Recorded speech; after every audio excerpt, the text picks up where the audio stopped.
Yo, what's poppin', fam?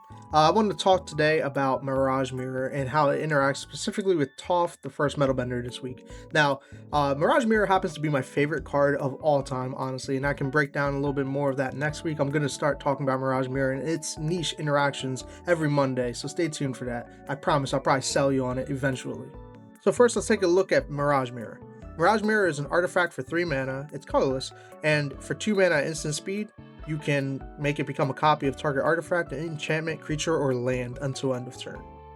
So one thing to note, once you make it become a copy of something and you let the ability resolve, it will no longer have the text for that turn that you can change it into something else. It doesn't work that way because it becomes a full carbon copy of whatever the card you're copying is.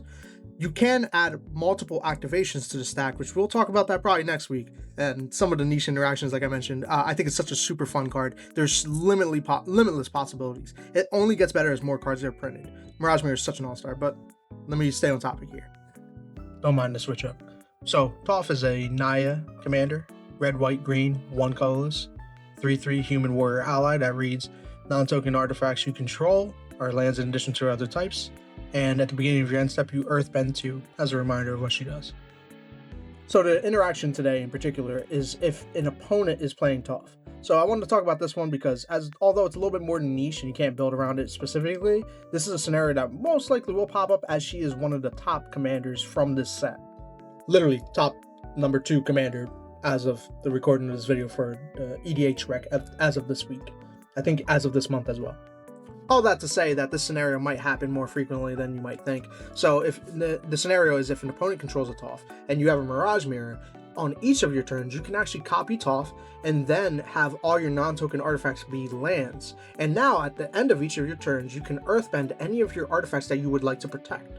Now immediately you might be thinking, well, if Mirage Mirror stops copying Toph, then won't those non-token artifacts stop being lands? And the answer is yes. However, after you've earthbended them, it creates a delayed trigger for when it would ever leave, regardless of whether or not it is still a land. So the earthbended artifacts will still return to the battlefield if they would go to exile or into the graveyard.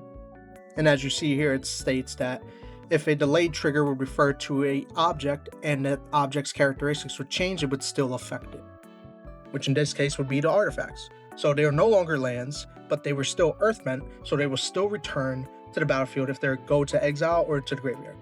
So yeah, just one of the limitless interactions with Mirage Mirror. I'm going to hammer at it. Every week I'm going to have a Mirage Mirror video, baby. That is my favorite card, dude. It just has limitless possibilities, limitless interactions, only gets better as more cards are printed.